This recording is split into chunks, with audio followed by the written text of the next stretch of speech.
गोटे सुस्थ जीवन जापन पाई निद्रार आवश्यकता रही। प्रत्येक मनीष 7 रु 8 घंटा राति रे निद्रारे जिबा दरकार। जदि से 7 रु 8 घंटा सोइबो ताले तार मस्तिष्कर प्रभाव बहुत भल रहिबो।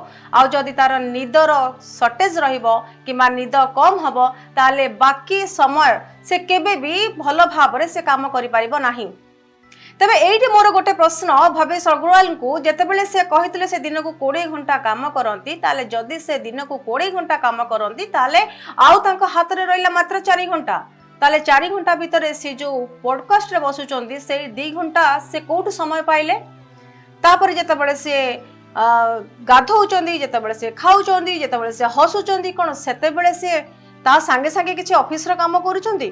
तन ए भली कथा कहि कि जोठी आमर भारतर बड़ बड़ करोड़पति बा जोठी बिलियनरी माने जदि एभली कथा कहिबे ताहले सेमानक ठारू आम युवपीढ़ी कौन शिखिबे। आ सबुरी मूलरे सबुठारू बड़ जिनस होची स्वास्थ्य को प्रथमे प्राधान्य देवा एक गुरुत्वपूर्ण जिनस। जदि आमे कोनोसी भल जिनस करबा को चाहिबा आगे निजे भलरे रहिबा। जदि निजे भलरे रहिबा ताले आमे गोटे भल जिनस समाज को भेटी दबा। जे निजे जदि भलरे न रहिबा ताले आमे समाज को किपरि गोटे भल जिनस दबा उपहार। कंपनी रे जो बड़ बड़ सीईओ माने रहिले से माने जेतेबेले एम्प्लॉई माननकु एते काम प्रेशर लदुचंती सेही कामटा को मो हिसाब रे काहे के बांटी दउ नांती काहे के आउ गोटे एम्प्लॉई से माने नियुक्ति करू नांती। जदि सप्ताह को 70 घंटा से माने चाहूचंती जने एम्प्लॉई काम करा जाऊ बोले कि काम करंतु बोले कि ताले सेही 70 घंटा को से 2 एम्प्लॉई भितर कोन पाए भाबु नांती। एवं जदि सबु कंपनी रा सीईओ माने एम्प्लॉई को जेतेबेले से माने नियुक्ति दियंती 35 घंटा जदि बांटी दियंती या दरे दुईटी लाभ हबो।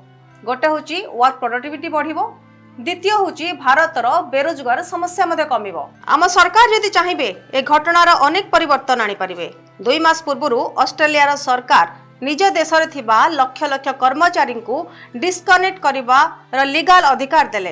राइट टू डिस्कनेक्ट यार माने कोन जानिचंती जे ऑस्ट्रेलिया जदि कोनोसी कर्मचारी काम रे नाहंती आ तांकर एम्प्लॉई बा बॉस तांको कांटेक्ट करिया को चेष्टा करि थांती से माने मेसेज बा कॉल द्वारा तांको इग्नोर करि परिबे।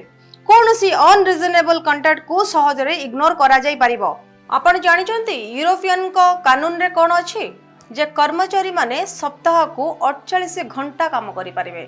ओभर टाइम मिसई कि 48 घंटा रु केही अधिक कर्मचारी काम करि परिबे नाही। अल्प काम करबा द्वारा कामर दक्षता बढ़िबो, प्रोडक्टिविटी बढ़िबो। एवं किंतु आम भारतर अवस्था देखंतु नवेम्बर 20 आर्टिकल रे जेतेबेले लेबर मिनिस्टर प्रपोजल देले जे प्रत्येक कर्मचारी 12 घंटा लेखा काम करबा उचित। ए घटना को नेकी सोशल मीडिया रे हो हल्ला हैला।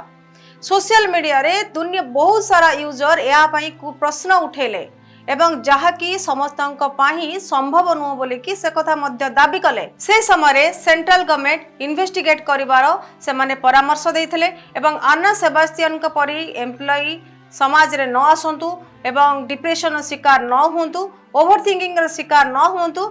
एथि पई गवर्नमेंट गोटे सेंट्रल गवर्नमेंट गोटे समस्तंकु डिसीजन नेले या ऊपर गोटे इन्वेस्टिगेशन करा जिवो।